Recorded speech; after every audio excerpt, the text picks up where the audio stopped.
लाहौर से इस्तांबुल जाने वाली तुर्किश एयर की परवाज से परिंदा टकरा गया। परवाज के टेक ऑफ के दौरान रनवे पर परिंदा टकराया। मुसाफिरों को तैयारे से ऑफलोड कर दिया गया। जराये के मुताबिक ये बताया गया, उन्होंने मजीद बताया कि इंजीनियर्स की जानिब से तैयारी की इंस्पेक्शन शुरू कर दी गई।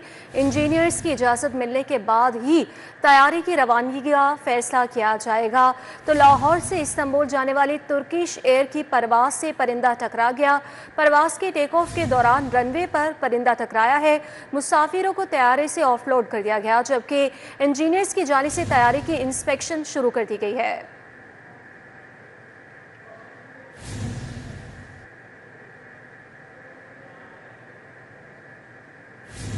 लाहौर से इस्तांबुल जाने वाली तुर्किश एयर की परवाज से परिंदा टकरा गया। परवाज के टेक ऑफ के दौरान रनवे पर परिंदा टकराया है। मुसाफिरों को तैयारे से ऑफलोड कर दिया गया है। जराये के मुताबिक ये भी बताया गया कि इंजीनियर्स की जानिब से तैयारी की इंस्पेक्शन शुरू कर दी गई है और इंजीनियर्स की इजाज़त मिलने के बाद ही तैयारी की रवानगी का फैसला किया जाएगा। तो लाहौर से इस्तांबुल जाने वाली तुर्किश एयर की परवाज से परिंदा टकरा गया। परवाज के टेक ऑफ के दौरान रनवे पर परिंदा टकराया है। मुसाफिरों को तैयारे से ऑफलोड कर दिया गया। जराये के मुताबिक ये बताया गया है कि इंजीनियर्स की जानिब से तैयारी की इंस्पेक्शन शुरू हो गई है और इंजीनियर्स की इजाज़त मिलने के बाद ही तैयारी की रवानगी का फैसला किया जाएगा। ये वाक़या पेश आया है जहाँ पर लाहौर से इस्तांबुल जाने वाली तुर्किश एयर की परवाज से परिंदा टकरा गया। ये क्या मामला है, डिटेल्स सईद अहमद सही से हासिल करेंगे, बताइएगा। जी बिल्कुल, लाहौर से इस्तांबुल जाने वाली तुर्किश एयर की परवाज से परिंदे टकराने की इत्तलात हैं वो मौसूल हुई हैं और परवाज के टेक ऑफ के दौरान ही रनवे के ऊपर तैयारे के साथ मुबैना तौर पर परिंदे टकराने का जो वाक़या है वो पेश आया है और मुसाफिरों को तैयारे से ऑफलोड कर इंजीनियर की जानिब से तैयारी की इंस्पेक्शन है वो शुरू कर दी गई है, जबकि इंजीनियर की जानिब से इजाज़त मिलने के बाद ही तैयारी की रवानगी का फैसला है वो किया जाएगा।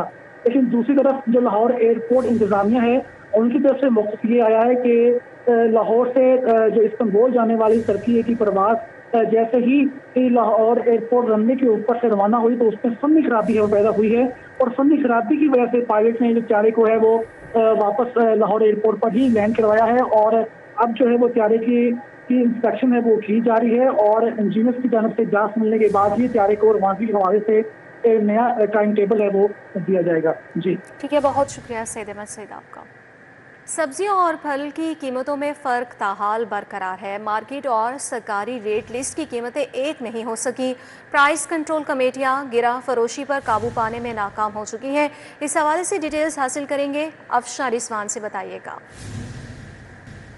आज भी आपको ओपन मार्केट में फल और सब्जियों की कीमतों के हवाले से बताऊं तो आज भी ओपन मार्केट की जो कीमतें हैं सब्जियों की और फलों की और जो सरकारी रेट लिस्ट में दर्ज की गई हैं क्योंकि कीमतें दोनों में नुमाया फ़र्क बरकरार है। आलू की सरकार की जानिब से कीमत 80 रुपये रखी गई है, लेकिन ये बाज़ार में 100 रुपये तक फ़रोख्त किया जा रहा है। प्याज की सरकारी कीमत 50 है, लेकिन ये 80 रुपये तक फ़रोख्त किया जा रहा है। टमाटर की सरकारी कीमत भी 60 है, लेकिन ये भी अपनी कीमत के बरक्स 90 रुपये तक फ़रोख्त किया जा रहा है। लहसुन देसी नया की सरकारी कीमत 200 है, लेकिन ये 240 में फ़रोख्त किया जा रहा है। अदरक थाईलैंड की सरकारी कीमत 480 है, लेकिन ये 590 रुपये तक फ़रोख्त किया जा रहा है। भिंडी की सरकारी कीमत 150 है, लेकिन ये 180, जबकि अरबी की सरकारी कीमत 130 है, लेकिन ये 160 रुपये में फ़रोख्त किया जा रहा है। तीनों की सरकारी कीमत 200 है, लेकिन ये 240, जबकि इसी तरह लीमू की सरकारी कीमत 305 है, लेकिन ये 400 रुपये तक फ़रोख्त किए जा रहे हैं। फलों के हवाले से बात कर ली जाए तो आम सिंधी अव्वल की सरकारी कीमत 550 है, लेकिन ये 300। आम सिंधी दोम की सरकारी कीमत 180 है, लेकिन ये 200 रुपये तक फ़रोख्त किए जा रहे हैं। चाहे वो दर्जा अव्वल या दर्जा दोम, दोनों की ही कीमतों में फ़र्क बरकरार नुमाया दिखाई देता है। आम दुशहरी की सरकारी कीमत 200 है, लेकिन ये 240 रुपये तक फ़रोख्त किया जा रहा है। सेब अव्वल की सरकारी कीमत 410 है, लेकिन ये 500, जबकि केला अव्वल की सरकारी कीमत 200 है, लेकिन ये 250 रुपये में फ़रोख्त किया जा रहा है। आलू की सरकारी कीमत 200 है, लेकिन ये 340, जबकि खुबानी की सरकारी कीमत 260 है, लेकिन ये भी 300 रुपये तक फ़रोख्त किया जा रहा है। चेरी फ़ी डब्बा 330 रुपये में बेचने का हुक्म जारी हुआ है, लेकिन ये 400 रुपये तक बेचा जा रहा है। शहरी इस सवाल से खासा परेशान हैं कि चाहे मुहर्रम हो, चाहे कोई भी महीना हो साल का। ठीक है, बहुत शुक्रिया आपका अफशा रिजवान। बात करें मौसम के हवाले से तो शहर के उफक पर बादलों का बसेरा है। सूरज और बादलों के माबैन आंख मचोली जारी। मौसम गर्म और खुश्क, घुटन और हब से शहरी निढाल हो गए। शहर के मौजूदा दर्जे हरारत की बात कर लें तो 31 डिग्री सेंटीग्रेड रिकॉर्ड किया गया है। मौसम का मज़ीद अहवाल जान लेंगे समरा फातिमा से। समरा, बताइएगा आज दिन भर कैसा मौसम रहेगा लाहौर का? महकमा मौसमियात की जानिब से क्या पेशन गोई गई है बारिश के हवाले से?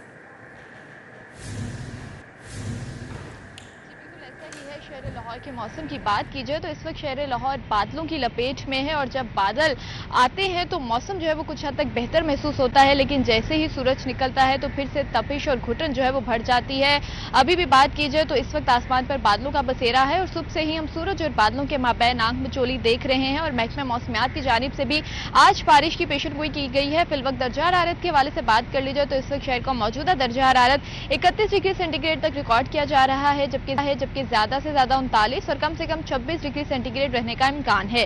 हवा में नमी का तनासुब 80% है, जबकि शहर में 11 किलोमीटर फी घंटा की रफ्तार से हवाएं चलने का सिलसिला जारी है, लेकिन अभी भी हब्स और घुटन जो है वो महसूस की जा रही है और गर्मी में कोई खातिर ख्वाह कमी जो है वो देखने में नजर नहीं आई।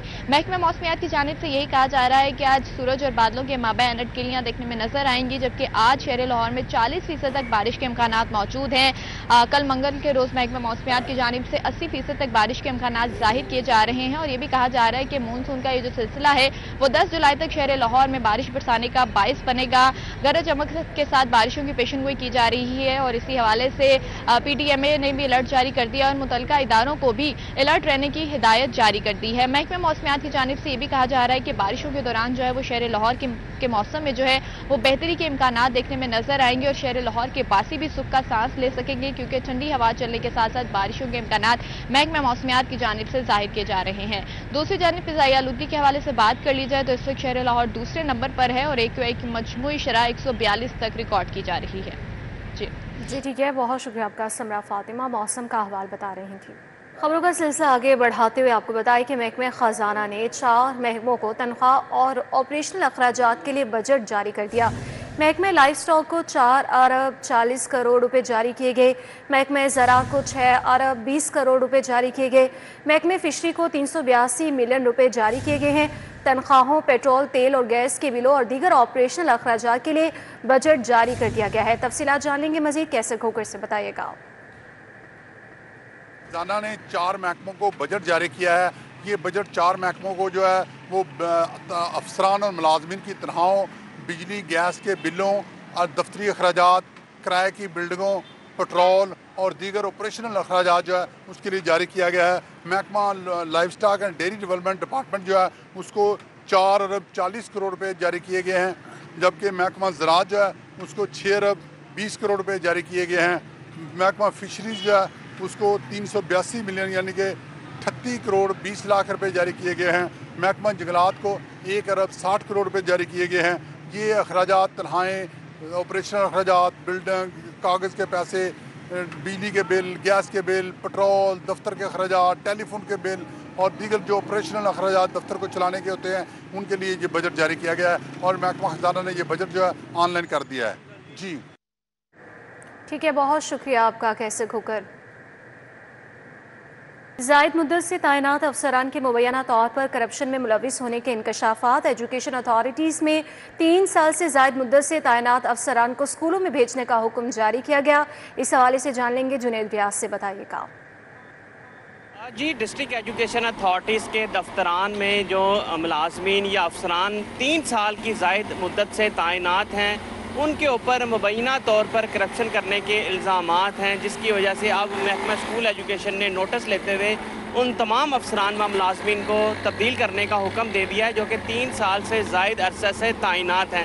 ग्रेड 16 से कम तमाम अफसरान को जो कि फील्ड अफसरान हैं या वो एडमिन अफसरान हैं उनको हदायत की गई है कि उनको फौरी तौर पर स्कूलों में भेज दिया जाए और जो ग्रेड 17 से ऊपर के अफसरान हैं उनको भी फौरी तौर पर तहसील तब्दील करने का जो है हुक्म दे दिया गया है और CEOs को हदायत जारी की गई कि फौरी तौर पर जो 3 साल से ज़ायद अरसे से एक ही ओहदे पर तैनात अफसरान हैं उनका डाटा फौरी तौर पर भिजवाया जाए, क्योंकि सरकारी तौर पर किसी को भी इजाज़त नहीं है कि वो 3 साल से ज़ायद अरसे पर एक सीट पर ही तैनात रहे और इस हवाले से कानूनी इजाज़त भी नहीं है। तमाम इन अफसरान को तब्दील करने के अहकाम जारी कर दिए गए हैं और 7 रोज़ में कहा गया कि अथॉरिटीज़ डाटा फ्राहम करें, जिसके बाद 31 जुलाई के पहले जो है इन तमाम अफसरान को जो है तब्दील कर दिया जाएगा और एडमिन अफसरान। जी ठीक है, बहुत शुक्रिया आपका जुनेद रियाज।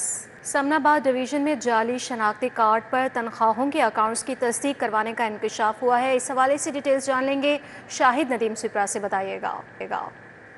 जी बिल्कुल, लाहौर इलेक्ट्रिक सप्लाई कंपनी की समनाबाद डिवीजन के रेवेन्यू ऑफिस में तनख्वाहों के अकाउंट्स की तस्दीक के लिए जाली शनाख्ती कार्ड इस्तेमाल होने का इंकशाफ हुआ है, जिस पर बाज़ाब्ता तौर पर तहकीकाती कमेटी बनाकर इंक्वायरी का आगाज़ कर दिया गया है। दौरान ये बताया है कि bank of Punjab Gulshan Ravi branch की जानिब से एक मरासला लेस्को को अरसाल किया गया, जिसमें इस बात की निशानदही की गई कि समनाबाद डिवीजन के रेवेन्यू ऑफिस में तैनात बिल डिस्ट्रीब्यूटर नदीम शाहिद की जानिब से जाली शनाख्ती कार्ड उनको दिया गया है और कहा गया है कि अकाउंट की बायोमेट्रिक करने के लिए इस शनाख्ती कार्ड का इस्तेमाल किया जाए।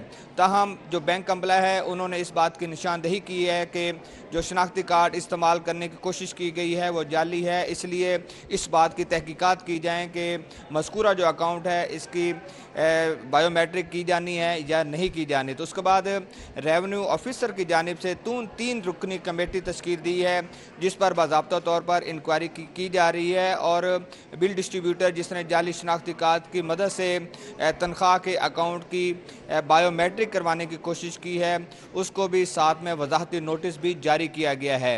रेवेन्यू ऑफिस की जानिब से जो वजाहती नोटिस जारी किया गया उसमें यह कहा गया है कि बैंक ऑफ पंजाब की शिकायत की रोशनी में तहकीकात की जा रही हैं, लेकिन नोटिस के बावजूद आप लेस्को के सामने पेश नहीं हो रहे, इसलिए जो कमेटी है उसके सामने पेश होकर अपना बयान रिकॉर्ड करवाएं ताकि तहकीकात को आगे बढ़ाया जाए। और अगर कमेटी के सामने पेश नहीं होते तो लेस्को खुद अपनी महकमाना कार्रवाई करेगी और साथ में कानूनी कार्रवाई भी अमल में लाई जाएगी।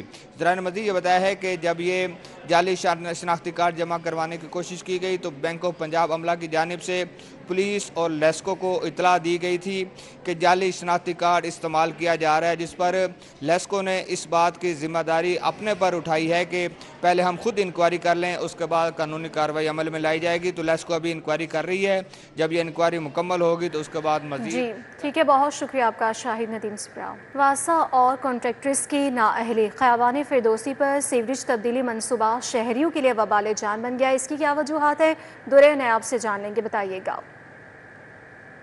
शौकत खानम से शौक चौक तक जो मनसूबा है सीवर की तब्दीली का, अब ये वासा की ना तजर्बाकारी और अफसरान की नाअहलियों की वजह से शहरियों के लिए दर्द-ए-सर बना हुआ है। एक तो चंद माह से जो शौकत खानम का जो फ्लाईओवर है जिसको क्लोज़ किया गया है उसकी वजह से ट्रैफिक का बुरा हाल है, तमाम ट्रैफिक डाइवर्ट की हुई है। उसके बाद मॉनसून के बाद जो इस प्रोजेक्ट की कंडीशन है वो रोज़ बरोज़ अबतर होती जा रही है और इस वजह से वहाँ जो परेशानी बन रही है सबब वो किसी भी हादसे का किसी दिन सबब बन सकती है। इस हवाले से सेक्रेटरी हाउसिंग नूरुल अमीन नेंगल ने न सिर्फ इसका विज़िट किया बल्कि वार्निंग इशू की वासा को, उनके कंट्रैक्टर्स को कि यहाँ पे हिफाजती प्रोटोकॉल का जो है मुकम्मल तौर पे ख्याल रखा जाए। और उन्होंने मुख्तलिफ विज़िट्स करते हुए मुख्तलिफ मकामात पर जो ज़िम्मेदार अथॉरिटीज़ हैं नेस्पाक, उनको जुर्माने भी किए।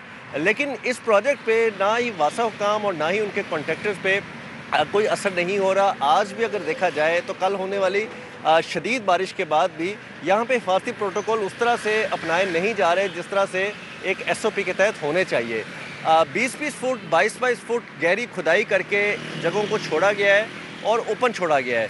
वहाँ पे ऐसी रुकावटें नहीं लगाई गई कि वहाँ पे कोई भी शहरी या कोई भी बच्चा या कोई भी कम उम्र जो कमसिन होते हैं वो वहाँ पे जाने के लिए उनके लिए रुकावटें हों, उनको रोका जा सके। बहुत सारी जगहों पे ओपन हीप्स खुले पड़े हैं, गड्ढे खुले पड़े हैं और वहाँ पे किसी किस्म का प्रोटोकॉल लगा के जो है वो उसका एहतमाम नहीं किया गया। सिर्फ एक छोटा सा पोर्शन जो LD ऑफिस के सामने आता है उस पर शीटें लगा के खाना पूरी कर दी गई है, लेकिन उसके पीछे और उससे आगे जहाँ जहाँ खुदाई की गई है वो ओपन। जी ठीक है, बहुत शुक्रिया आपका दुरे नयाब। मानसून का स्पेल, शहर में गैर महफूज इमारतों की भरमार। लाहौर में मजमूई तौर पर 84 गैर महफूज इमारतों का इंकशाफ। शहर में गैर महफूज प्राइवेट इमारतों की तादाद 69 है। मखदूश सरकारी इमारतों की तादाद 15 है। रिपोर्ट के मुताबिक ये बताया गया 78 गैर महफूज इमारतें घरेलू इस्तेमाल में है, जबकि 16 सनती इमारतें भी शामिल हैं। नाकाबिले मुरम्मत और बहाली वाली खतरनाक इमारतों की तादाद 32 है।